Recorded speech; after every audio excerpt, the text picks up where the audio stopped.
बिहार से इस वक्त की सबसे बड़ी खबर सामने आ रही है। आपको बता दें, इलेक्शन कमीशन ने बिहार चुनाव की तारीखों का ऐलान कर दिया है। ये सबसे बड़ी खबर सामने आ रही है। क्या है पूरा मामला, इसकी ज्यादा जानकारी देंगे मेरे सहयोगी editor in chief Neeraj Sharma. Neeraj Sharma, ये बड़ी खबर सामने आ रही है। आखिरकार इलेक्शन कमीशन ने बिहार विधानसभा चुनाव का ऐलान कर दिया है कि कब कब चुनाव होंगे। क्या अपडेट है आपके पास? बिल्कुल, जिस चीज का इंतजार था वो आखिरकार वो तारीख सामने आ गई।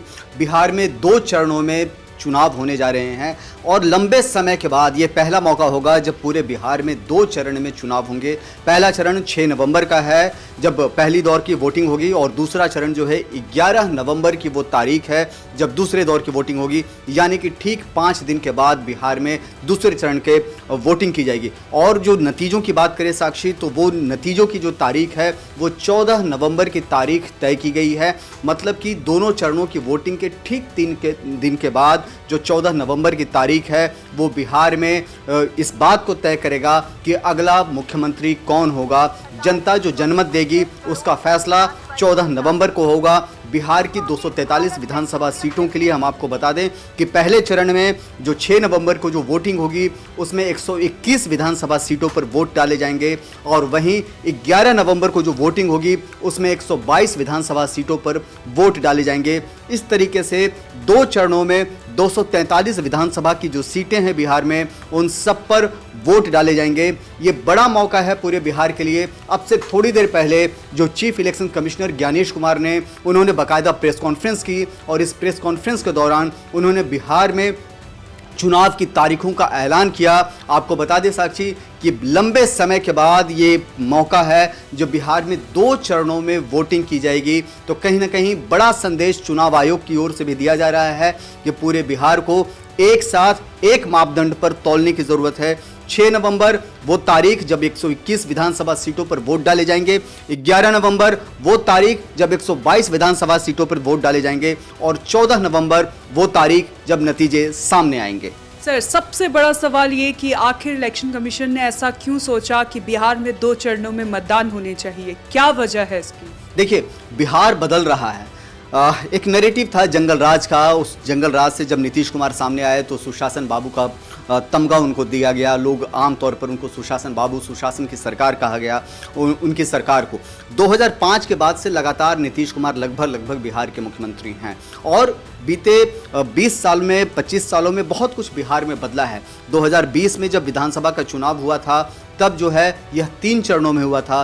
2015 में बिहार के हालात बहुत अच्छे नहीं थे, क्राइम में बिहार बहुत बड़ा नाम था, तो 5 चरणों में चुनाव किए गए थे। 2020 में 3 चरण, और अब 2025 में जब हम हैं तो 2 चरणों में बिहार में विधानसभा की वोटिंग होने जा रही है। तो एक बड़ा संदेश है और एक बड़ा पैगाम है बिहार की धरती से कि बिहार में वो दौर जो खून खराबे का था, वो दौर जो बदमाशों का था, वो दौर जो जंगल राज का था, उससे बिहार बाहर आ रहा है। और अब पूरे बिहार में महज 2 चरणों में विधानसभा की वोटिंग होगी। 2 चरणों में ही जो है पूरे बिहार में वोटिंग की जाएगी।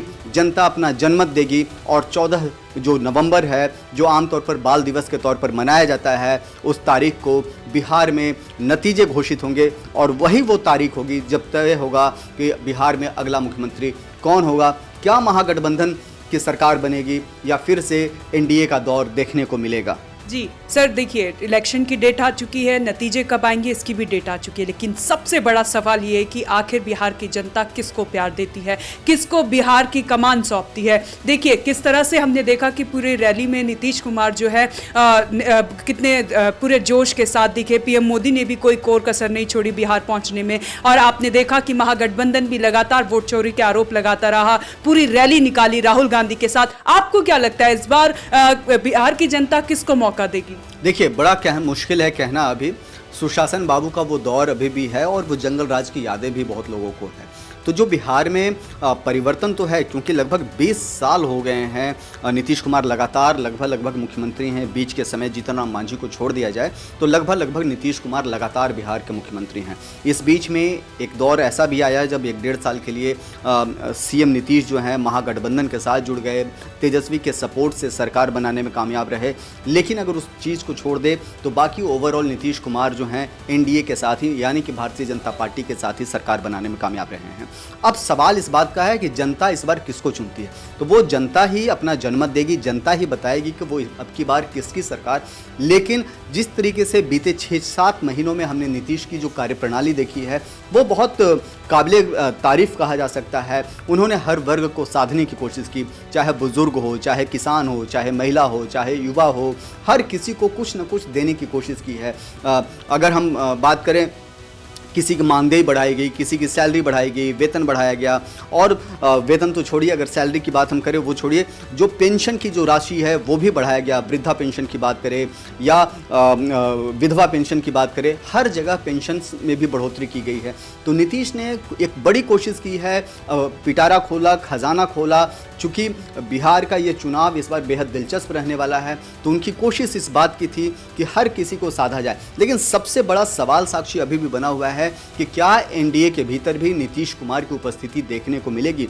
क्या अगर भारतीय जनता पार्टी बड़े भाई के रोल के तौर पर इस बार अपना रोल निभाता है, भूमिका निभाता है, तो और अगर सीटें ज़्यादा आती हैं तो क्या इस बार नीतीश कुमार को गच्चा मिलेगा? क्या बीजेपी जो है पटखनी दे करके नीतीश को पीछे छोड़ करके अपना मुख्यमंत्री बनाएगा?